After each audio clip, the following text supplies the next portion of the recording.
Shalom, hai, apa kabar semua anak-anak? Semoga semuanya dalam keadaan yang sehat. Selamat hari Senin, selamat datang kembali di Students Chapel yang selanjutnya untuk minggu ke-15. Oke, so hari ini kita akan memulai chapel kita. Sebelum kita memulai, Miss mau perkenalkan diri dulu khusus untuk anak kelas 7. Nama saya Miss Ina, saya mengajar bahasa Inggris untuk anak kelas 8 dan kelas 9. Semoga suatu saat bisa mengajar kalian ya, amin. Oke, kita langsung saja untuk persiapan chapel kita. Nah, ada beberapa hal yang Miss akan sampaikan kepada kalian yang harus dipersiapkan untuk mengikuti chapel ini. Yang pertama, oke, siapkan hati kita. Kita harus sama-sama, mungkin ini hal yang paling biasa saja, tapi ini yang paling penting. Siapkan hati kita untuk mendengarkan firman Tuhan dan biarkan Tuhan berbicara di dalam setiap hati kita, pribadi lepas pribadi. Yang kedua, siapkan Alkitabnya. Of course, Bible is important because we will read that, karena kita akan membaca Alkitab nantinya, dan Alkitab harus sudah kalian siapkan saat ini, pastikan ada di samping kamu. Lalu yang ketiga, catatan dan bolpen, pensil, highlighters, atau apapun yang kamu pakai untuk mencatat ataupun membuat poin-poin penting dari devosi hari ini atau chapel hari ini. Lalu yang keempat, brain. Where is your brain? Ya, siapkan otaknya kalian. Otak agak aneh ya, siapkan pemikirannya. Jadi nanti pas kalian dengarkan firman Tuhan, bisa pikirkan apa yang firman Tuhan itu berbicara secara spesifik kepada setiap kalian.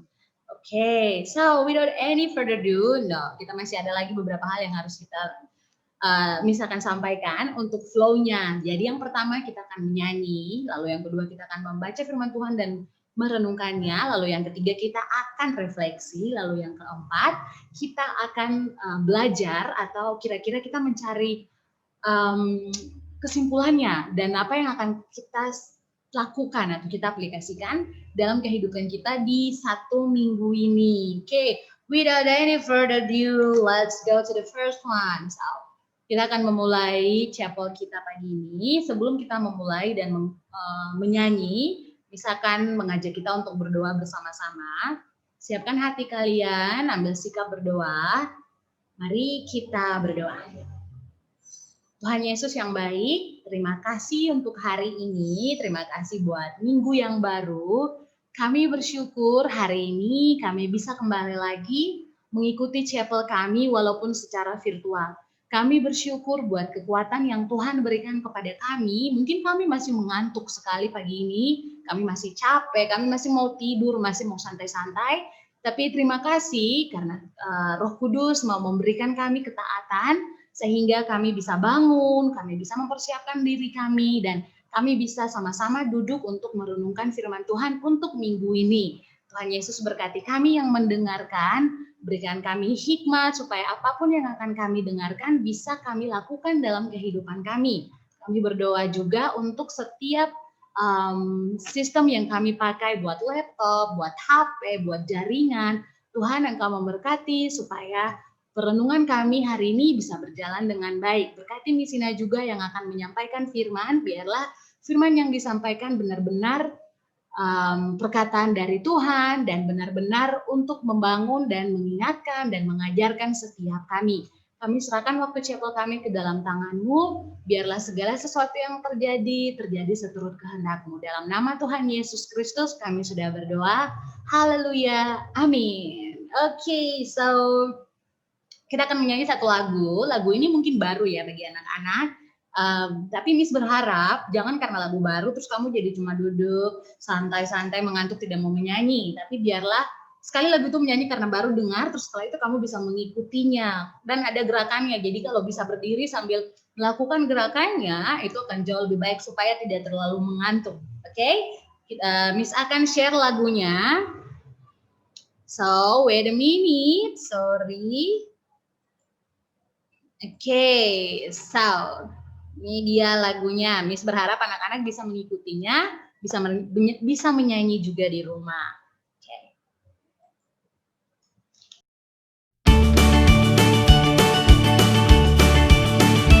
Sing high.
Miss berharap anak-anak diberkati dengan lagu pujiannya dan semoga tadi semua menyanyi ya.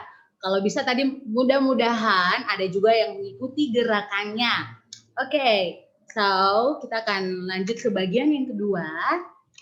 Jadi setelah kita menyanyi, kita sudah mempersiapkan hati kita. Semoga kita siap ya. Kita sudah berdoa. Semoga Tuhan memampukan kita untuk mengikuti chapel ini dengan baik. Semoga jangan ada yang mengantuk nih. Oke, untuk perenungan di minggu ini,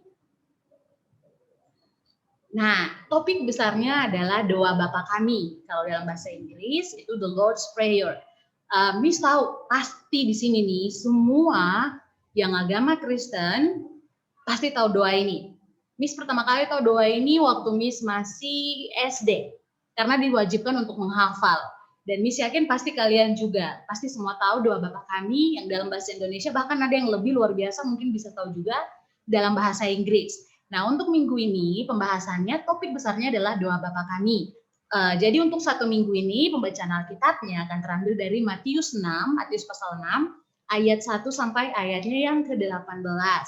Tapi untuk hari ini kita hanya akan membahas 6 ayat, yaitu dari dalam Matius 6, ayatnya yang pertama sampai ayatnya yang ke-6. Oke, sekarang kita akan membaca firman Tuhan, kita akan merenungkannya dan biarkanlah Tuhan yang berbicara di setiap hati kita. Oke, silakan kalian siapkan Alkitab kalian, di layarnya juga, di slide-nya juga, Miss sudah baik hati, Miss berikan ayatnya, jadi kita bisa baca sama-sama. Oke, Miss berharap anak-anak di rumah bisa mengikuti Miss membaca ya. Kita mulai dari ayat yang pertama. Ingatlah, jangan kamu melakukan kewajibanmu di hadapan orang supaya dilihat mereka.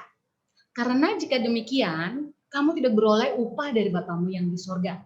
Jadi apabila engkau memberi sedekah, janganlah engkau mencanangkan hal itu seperti yang dilakukan orang munafik di rumah-rumah ibadat dan di lorong-lorong, supaya mereka dipuji orang. Aku berkata kepadamu, sesungguhnya mereka mendapat upahnya. Tetapi jika engkau memberi sedekah, janganlah diketahui tangan kirimu apa yang diperbuat tangan kananmu. Hendaklah sedekahmu itu diberikan dengan tersembunyi. Maka Bapamu yang melihat yang tersembunyi akan membalasnya kepadamu. Nah, sekarang ayat yang kelima sampai ayat yang keenam. Ini topiknya adalah, atau perikopnya adalah hal berdoa. Dan apabila kamu berdoa, janganlah berdoa seperti orang munafik. Mereka suka mengucapkan doanya dengan berdiri di dalam rumah-rumah ibadat dan pada tikungan-tikungan jalan raya, supaya mereka dilihat orang. Aku berkata kepadamu, sesungguhnya mereka sudah mendapat upahnya. Tetapi jika engkau berdoa, masuklah ke dalam kamarmu, tutuplah pintu dan berdoalah kepada Bapamu yang di tempat tersembunyi. Maka Bapamu yang melihat yang tersembunyi akan membalasnya kepadamu. Oke, mari kita berdoa sama-sama lagi. Kita meminta tuntunan Tuhan supaya biarlah Tuhan yang berbicara melalui firman ini. Mari kita berdoa anak-anak. Tuhan Allah Bapa kami yang bertahta di dalam kerajaan surga, terima kasih buat pembacaan firman yang telah kami baca. Kami mau menyerahkan waktu selanjutnya ke dalam tangan-Mu. Kami akan merenungkan firman ini. Biarlah Engkau menguduskan setiap hati dan pikiran kami, supaya kami bisa benar-benar mendapat kehendak Tuhan, apa yang Tuhan kehendaki, agar kami bisa melakukan dalam kehidupan kami. Berkati waktu ini dan selanjutnya kami serahkan ke dalam tangan-Mu. Di dalam nama Tuhan Yesus kami sudah berdoa. Amin. Oke, baik anak-anak. Nah, sekarang kalau kamu baca, Miss minta kalian baca lagi sekali, terus coba kamu garis bawahi setiap kata-kata yang diulang. Dari ayatnya yang pertama sampai ayatnya yang ke-6. Ada beberapa kata yang diucapkan Tuhan Yesus berulang-ulang ya. Nah, ini adalah masih sambungan dari perenungan minggu-minggu lalu. Ini masih sama topiknya tentang khotbah di bukit. Jadi yang mengatakan setiap kata-kata yang kita baca ini adalah Tuhan Yesus. Ketika Tuhan Yesus berkhotbah di bukit, salah satu topiknya adalah tentang hal berdoa dan juga hal memberi sedekah. Nah, silakan anak-anak baca, lalu anak-anak boleh garis bawahi setiap kata yang Tuhan Yesus mengulangnya. Oke, Miss kasih 1 menit, silakan.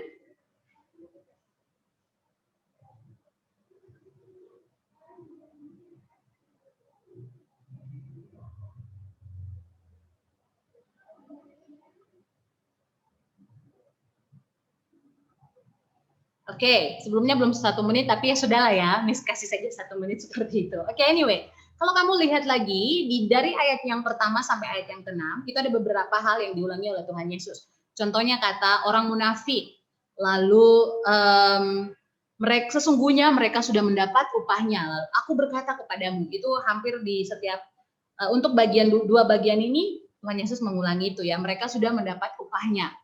Lalu ada juga kata tersembunyi. Jadi anak-anak boleh menggarisbawahi. Oke, next. Nah, kita lihat lagi nih. Di sini bisa ada garis bawahi satu kata, yaitu kewajiban agamamu. Kita lihat Tuhan Yesus bilang begini, ingatlah, jangan kamu melakukan kewajiban agamamu di hadapan orang supaya dilihat mereka. Lalu lanjut lagi. Nah, sekarang Miss mau fokus dulu ke bagian kewajiban agama. Ada beberapa pertanyaan yang akan Miss kasih, dan Miss bisa, kalian boleh langsung catat di buku chapel kalian. Yang pertama, apa saja kewajiban agama yang kamu ketahui? Apa saja? Pasti banyak ya, anak-anak boleh langsung tulis, langsung saja. Bisa kasih list ya, kira-kira apa saja yang kamu tahu tentang kewajiban agama. Dan setiap agama pasti memiliki kewajibannya masing-masing. Khusus untuk kita orang Kristen, kita yang percaya Kristus, apa saja kewajiban agama kita. Lalu, kapan pertama kali kamu mengetahui setiap kewajiban tersebut? Umur berapa? Atau mungkin waktu di sekolah minggu, atau waktu masuk di sekolah dasar, TK, apapun itu bisa kamu tulis. Seberapa sering kamu melakukan kewajiban-kewajiban tersebut? Nah, kamu kan tadi di atas sudah tulis, kamu taunya apa saja. Terus seberapa sering kamu melakukan kewajiban itu? Lalu pertanyaan berikutnya, tujuan kamu melakukan kewajiban itu untuk apa? Tujuannya buat apa sih, Nak? Waktu kamu berusaha melakukan kewajiban agama kamu. Lalu yang terakhir, oke, pertanyaan ini akan Miss simpan, kita bahas dulu ya. Miss akan kasih contoh, apa saja kewajiban agama yang kamu ketahui. Miss akan kasih jawaban Miss. Kewajiban agama yang Miss ketahui adalah pergi ibadah, harus berdoa, baca Alkitab, dan yang paling pertama kali Miss tahu adalah hormati orang tua. Nah, pertama kali Miss mengetahuinya itu waktu Miss sekolah minggu. Itu masih Miss lupa umur berapa, tapi Miss masih sekolah minggu, itu sudah diajarkan bahwa sebagai anak sekolah minggu, dengar-dengaran sama orang tua supaya masuk surga. Nah, biasa kan kita di sekolah minggu, biasa kakak-kakak pengasuh bilang begitu. Lalu, seberapa sering kamu melakukan kewajiban tersebut? Kalau Miss ingat-ingat nih ya, untuk kewajiban yang menghargai orang tua, menghormati orang tua, seberapa sering? Kalau waktu Miss masih sekolah dulu, tidak sering. Bahkan jarang sekali Miss menghargai orang tua Miss. Untuk kewajiban yang ini ya, menghormati orang tua. Lalu kewajiban yang lain, berdoa, baca firman, ke gereja. Well, kalau sekarang mungkin ada sedikit peningkatan. Tapi zaman dulu, astaga naga, tidak pernah sama sekali Miss mau berdoa, mau baca Alkitab, bahkan mau merenungkan. Lalu, tujuannya apa? Kalau dulu saya melakukannya supaya saya berpikir saya bisa menyentuh hati Tuhan. Saya bisa membuat Tuhan lebih sayang sama saya. Kalau saya bantu-bantu orang tua saya, kalau saya rajin berdoa, pasti kan Tuhan lihat, oh dia nih baik nih, jadi Tuhan lebih sayang. Itu tujuan saya. Saya berpikir bahwa saya bisa menambah rasa sayang Tuhan, atau saya berpikir Tuhan akan lebih sayang saya dan saya bisa masuk surga. Oke, kewajiban agama, setiap agama pasti ada satu hal yang benar-benar menjadi tujuan utamanya. Maksudnya setiap agama pasti mengajarkan ini, yaitu berbuat baik. Ya kan? Apakah ada agama yang mengajarkan kita untuk tidak berbuat baik? Saya pikir tidak ada ya. Semua agama pasti mengajarkan kita untuk melakukan hal yang baik. Nah, ada perbedaannya kalau untuk kita orang Kristen dan mungkin agama-agama yang lain. Kalau kita orang Kristen, kita melakukan yang baik tujuannya untuk apa? Kita akan membahas itu. Kalau ada beberapa agama yang lain, mereka melakukan baik, tujuannya juga beda dengan kita. Oke, pertanyaan yang berikutnya, kapan terakhir kamu berbuat baik? Coba anak-anak pikir, apakah tadi pagi waktu bangun kamu sempat bantu mama? Pokoknya silakan dituliskan ya, harus tulis loh di buku chapelnya. Kapan terakhir kamu berbuat baik? Terus kamu buat baiknya ke siapa? Anak-anak boleh tulis itu. Kita lanjut. Nah, Miss mau membahas tentang kewajiban agama ya. Tadi kalian pasti semua sudah menyebutkan apa saja kewajiban agama, dan tadi Miss sudah sempat singgung juga tentang berbuat baik. Semua agama pasti mengajarkan kita melakukan kebaikan. Iya dong. Orang yang beragama biasanya dikenal dengan orang yang berbuat baik biasanya, tapi pada nyatanya tidak semua seperti itu. Justru orang yang beragama, orang yang rajin ke gereja, orang yang rajin berdoa, mereka belum tentu menunjukkan kebaikan dalam kehidupan mereka. Justru mungkin mereka adalah tipikal orang yang suka bergosip, atau mungkin mereka tipikal orang yang ya melakukan bukan hal yang baik. Nah, kita lihat di sini ya. Di dalam pembacaan tadi Miss sudah bilang, kalian boleh garis bawahi, Miss juga tadi sempat singgung, ada beberapa bagian yang diulang. Nah, di sini kamu lihat di ayatnya yang keempat, hendaklah sedekahmu itu diberikan dengan tersembunyi. Memberi sedekah berarti sama dengan melakukan kebaikan. Kamu memberi kepada orang yang tidak mampu, kamu membantu mereka, otomatis kamu berbuat baik. Nah, Tuhan Yesus mengajarkan kita untuk melakukannya dengan tersembunyi. Apakah seperti ini? Kamu kan di situ dibilang, waktu kamu kasih tangan kiri, tangan kanan jangan tahu. Apakah kamu tutup mata terus kamu kasih? Apakah seperti itu?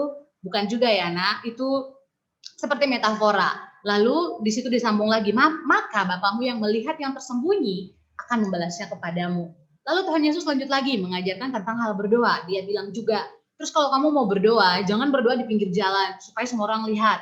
Tapi berdoalah di tempat yang tersembunyi. Maka Bapamu yang melihat tersembunyi akan membalasnya kepadamu. Nah, kita lihat di sini ya, Tuhan Yesus meminta kita untuk melakukan kewajiban agama kita. Di sini tuh Tuhan meminta untuk melakukannya dengan tersembunyi. Terus berdoa juga, berdoa dengan tersembunyi. Nah, jadi itu sudah ya, kami sudah bahas tadi ulang-ulang, tersembunyi, bahasa Inggrisnya secretly, kamu melakukannya dengan tersembunyi. Nah, coba anak-anak buka di dalam Matius 5 ayat 16. Oke, ini sudah siapkannya juga di sini, kita baca sama-sama. Demikianlah hendakmu terangnya, komis bacanya salah. Demikianlah hendaknya terangmu bercahaya di depan orang, supaya mereka melihat perbuatanmu yang baik dan memuliakan Bapamu yang di sorga. Disulang lagi. Demikianlah hendaknya terangmu bercahaya di depan orang, supaya mereka melihat perbuatanmu yang baik dan memuliakan Bapamu yang di sorga. Coba anak-anak lihat, apakah ada sesuatu yang bisa menjadi teori konspirasi? No, I'm kidding. Tapi maksudnya, Miss, kamu lihat di sini ya. Di sini, kalau kamu masih ingat pembahasan di minggu-minggu lalu tentang menjadi garam dan terang. Nah, coba kalian lihat. Tuhan Yesus mengajarkan kita untuk menjadi garam dan terang. Berarti kalau menjadi garam, kamu membuat makanannya enak. Atau maksudnya ada dampak yang kamu berikan. Lalu bercahaya di depan orang. Nah, coba anak-anak lihat lagi kembali di yang tadi. Yang tadi Tuhan Yesus minta kita untuk melakukannya tersembunyi. Loh, kok gitu? Kan Tuhan Yesus minta kita jadi terang dan garam. Harusnya kan kita harus melakukan di depan orang dong, Miss, supaya orang-orang melihat, oh iya dia baik dan sebagainya. Iya. Kan menjadi dampak. Tapi kok Tuhan Yesus di pasal berikutnya dia meminta kita untuk melakukannya tersembunyi? Maksudnya apa sih? Kenapa seperti itu? Kenapa Tuhan Yesus seakan-akan mengajarkan sesuatu yang sebelumnya beda dan yang berikutnya juga beda? Maksudnya apa? Nah, kita mau lihat ya. Jadi hari ini pembahasan kita mau bahas tentang itu. Tuhan Yesus meminta kita melakukan kebaikan ya sebelumnya di Matius 5, tapi Tuhan Yesus meminta kita melakukannya dengan tersembunyi. Coba kita lihat. Nah, kamu coba lihat di ayatnya yang kedua, itu di situ Miss kasih garis bawahi dan Miss kasih warna merah, supaya mereka dipuji orang. Jadi apabila engkau memberi sedekah, janganlah engkau mencanangkan hal itu seperti yang dilakukan orang munafik di rumah-rumah ibadat dan di lorong-lorong, supaya mereka dipuji orang. Lalu yang berikutnya, mereka suka mengucapkan doanya dengan berdiri di dalam rumah-rumah ibadat dan pada tikungan-tikungan jalan raya, supaya mereka dilihat orang. Nah, anak-anak lihat nih. Kalau misalnya yang untuk memberi sedekah yang Tuhan Yesus kasih contoh tentang orang-orang munafik atau let's say orang-orang Farisi, waktu mereka memberikan, itu mereka berikan di tempat, maksudnya semua orang harus lihat. Jadi coba kamu bayangkan mama dan papa lagi masak, terus pas mereka mau masak, setiap kali mereka mau masak, mereka harus bilang, kamu tiup trompet, pokoknya merayakan saya mau memasak.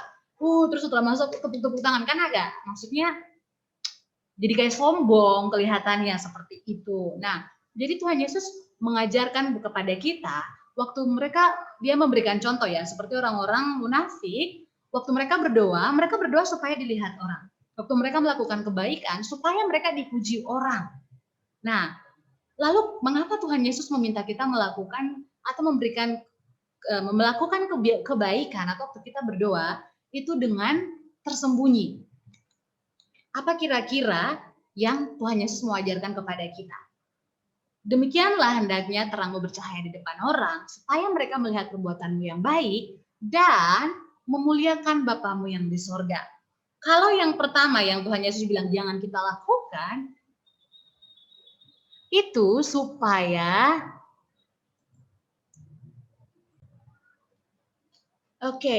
jadi Tuhan Yesus, waktu Tuhan Yesus memberikan contoh kita jangan seperti mereka, yaitu apa yang mereka lakukan itu supaya mereka dipuji orang. Waktu mereka buat baik, orang lihat mereka dipuji. Atau waktu mereka berdoa, orang-orang lihat doa-doanya, wow keren banget, terus mereka dipuji. Tidak ya, yang Tuhan Yesus ajarkan kepada kita, ketika kita melakukan kebaikan, ketika kita berdoa, semuanya itu harus memuliakan memuliakan Tuhan, memuliakan Bapa kita yang di surga. Jadi bukan supaya kita dilihat orang, bukan supaya kita dipuji orang, tapi supaya justru melalui apa yang kita lakukan, itu Tuhan dimuliakan. Nah, jadi apa yang mau diajarkan? Kita mau lihat kembali, kalau dari yang Tuhan Yesus mengatakan untuk melakukannya dengan tersembunyi. Sesuatu yang tersembunyi yang tidak bisa dilihat ketika orang melakukan kebaikan, ketika orang berdoa adalah motivasinya. Motivasi kita waktu kita melakukan kebaikan untuk apa? Waktu kamu berusaha untuk membantu orang, waktu kamu berusaha untuk berdoa di depan teman, berdoa untuk teman, motivasimu untuk apa? Apakah kamu waktu melakukan itu, fokus utamanya apa? Apakah fokus utamanya adalah untuk orang lihat kamu, supaya orang lihat, ih dia baik banget, ya ampun ternyata teman saya sebaik ini ya, teman saya pintar banget berdoa, wah dia pendoa yang luar biasa. Apakah itu tujuan utama kamu? Terus kamu, kayak tadi Miss Kasih sudah bilang juga ya, kamu berdoa biar apa waktu kamu berdoa? Apakah waktu kamu berdoa hanya supaya kamu mendapat ketenangan? Well, that's not wrong, that's totally fine kalau kamu berdoa untuk mendapatkan ketenangan. Iya ya, kalau kita ada masalah, kita banyak pemikiran, kita berdoa biasanya untuk itu. Tapi apakah itu tujuan utama kita yang waktu kita berdoa? Apakah itu yang Tuhan ajarkan? Lalu, keuntungannya apa waktu kamu berdoa, waktu kamu berbuat baik? Yang kamu dapatkan dari situ untuk apa? Coba anak-anak pikirkan, selama ini bisa direnungkan kembali. Selama ini saya melakukan kebaikan buat apa ya? Apakah saya melakukan kebaikan untuk orang lihat, lalu saya dipuji? Atau memang saya melakukannya karena saya tulus mau melakukannya? Atau saya berdoa, apakah saya memang berdoa karena saya memang butuh berdoa? Atau ada tujuan lain? Terus keuntungannya apa kalau saya berdoa, kalau saya berbuat baik? Nah, tujuan manusia hidup salah satunya adalah untuk memuliakan Allah. Tujuan kita diciptakan untuk kesenangan Allah, untuk kemuliaan Allah. Itu tujuan kita diciptakan. Setiap kita diciptakan memiliki tujuannya masing-masing, tapi tujuan utama kita adalah memuliakan Allah, kehidupan kita. Nah, waktu kita berbuat baik, yang Tuhan Yesus ajarkan, ketika kamu berbuat baik, orang melihatnya, orang justru memuji Tuhan. Jadi waktu misalnya kamu berbuat baik, kamu mengampuni orang, kamu memberikan sesuatu dari milik kamu, dan justru mungkin kamu lagi kekurangan, atau intinya kamu melakukan segala kebaikan. Waktu orang melihat, orang akan bertanya-tanya, wow, kenapa orang ini bisa melakukan hal ini? Mereka penasaran, apa rahasianya? Nah, ketika kamu menunjukkan, dan kalau kamu orang yang benar-benar mengikuti Tuhan, sekeliling kamu bisa melihat itu. Cahaya kamu bukan cahaya bercahaya, tidak. Maksudnya kebaikan kamu, ketulusan kamu itu benar-benar murni dan orang bisa merasakannya. Nah, dan ketika mereka melihat itu, mereka bukan puji kamu, tapi mereka memuji Tuhan. Wah, terima kasih Tuhan, ada orang seperti ini yang Tuhan berikan di sekitar kami. Lalu waktu kamu berdoa, memang tadi Miss bilang ya, tidak salah kalau kamu berdoa untuk mendapatkan ketenangan. Tapi tujuan kita berdoa, nah nanti 1 minggu ini kamu akan belajar tentang doa Bapa Kami. Kamu kalau lihat di doa Bapa Kami, dia diawali dan diakhiri dengan memuliakan Tuhan. Memuliakan Bapa di sorga. Waktu kita memulai doa kita, fokus utama kita, memang mungkin waktu itu kamu lagi ada masalah. Tapi tetap ingat, kamu berdoa, kamu hidup atau apapun yang terjadi itu untuk memuliakan Tuhan. Dan kalau kamu doa Bapa Kami, diakhiri juga dengan memuliakan Tuhan. Tuhan Yesus mengajarkan doa itu, dan itu adalah doa yang paling benar menurut Miss ya.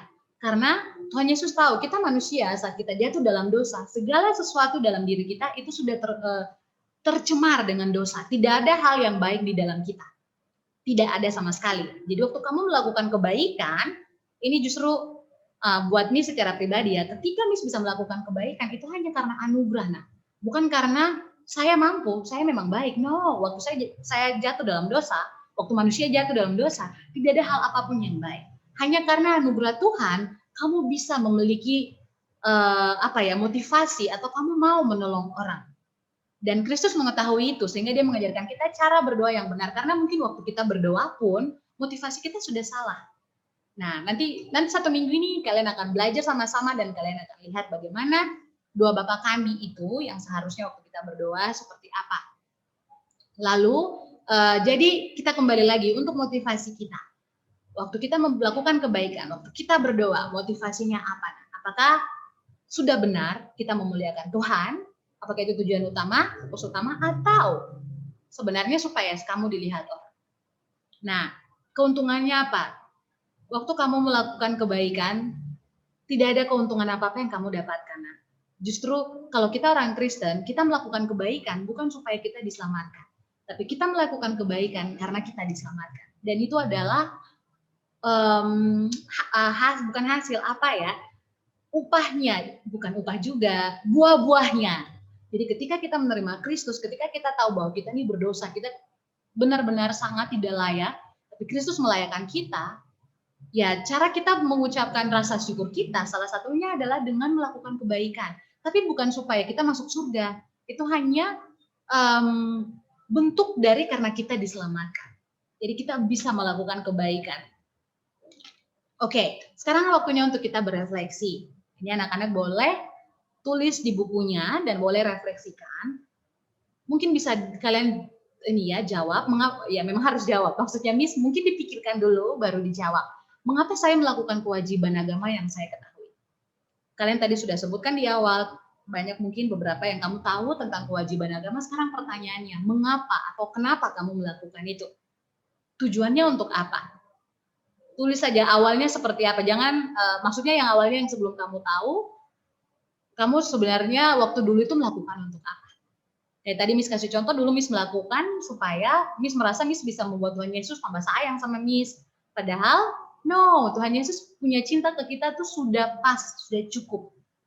Kamu punya perbuatan baik tidak akan menambah sedikit pun untuk membuat Tuhan Yesus makin sayang kamu. Tapi sama juga, kesalahan kamu tidak akan membuat Tuhan Yesus sedikit rasa sayangnya kepada kamu berkurang. His grace is sufficient. Dia punya kasih karunia itu sudah sangat cukup. Oke, pertanyaan kedua. Apakah setiap perbuatan baik yang sudah saya lakukan itu membawa orang untuk memuliakan Allah atau memuji Allah? Apakah setiap kebaikan yang kamu lakukan, perbuatan baik, atau mungkin doa-doa yang kamu bawa, apakah itu sudah bisa membawa orang di sekitar kamu untuk memuji Tuhan? Justru membuat orang untuk mau mengenal Tuhan, mau menyembah Tuhan. Apakah sudah seperti itu atau belum? Anak-anak boleh menjawabnya. Lalu, yang berikutnya, hal-hal apa yang harus saya ubah ketika saya melakukan kewajiban atau kebaikan sebagai orang percaya?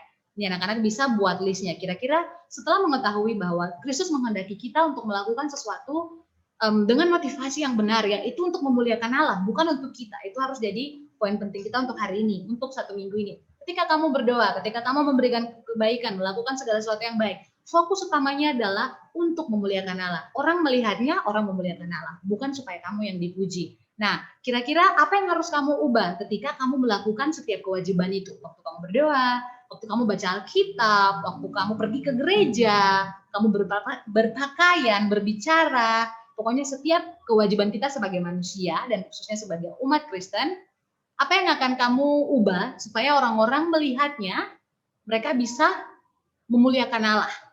Mereka bisa penasaran dengan pribadi yang luar biasa di balik kamu, yang bisa memberikan kamu kemampuan, yang bisa melakukan hal-hal baik itu. Oke, silakan anak-anak refleksikan. Lalu, that's all. Jadi untuk hari ini chapelnya sampai di sini. Kalian boleh renungkan, boleh dicatat, dan boleh jangan lupa dikumpulkan. Oke, untuk mengakhiri chapel kita pagi ini, Miss minta kita berdoa dan kita semua berdoa doa Bapa kami secara bersama-sama. Anak-anak di rumah boleh berdoa juga bersuara. Dan Miss mengingatkan kita semua, Bapak Ibu guru, anak-anak, Miss secara pribadi, untuk selama minggu ini, biarlah apapun yang kita lakukan, ketika kamu mau melakukan kebaikan, membantu mama, membantu adik, atau apapun itu, biarlah fokus utamanya adalah untuk memuliakan Allah. Allah dimuliakan dan bukan kita yang dimuliakan. Oke. Mari kita berdoa, kita doakan doa Bapa kami secara bersama-sama. 1, 2, 3. Bapa kami yang di surga, dikuduskanlah namamu, datanglah kerajaanmu, jadilah kehendakmu di bumi seperti di surga. Berikanlah kami pada hari ini makanan kami yang secukupnya, dan ampunilah kami akan kesalahan kami, seperti kami juga mengampuni orang yang bersalah kepada kami. Dan janganlah membawa kami ke dalam pencobaan, tetapi lepaskanlah kami daripada yang jahat. Karena Engkaulah yang punya kerajaan dan kuasa dan kemuliaan sampai selama-lamanya. Amin. Oke anak-anak, sekian. Selamat menikmati hari Seninnya, selamat menikmati minggu ini. Kiranya Roh Kudus memberikan kita kemampuan untuk menyelesaikan minggu ini dengan baik. Bye-bye, terima kasih. Tuhan Yesus berkati. Shalom.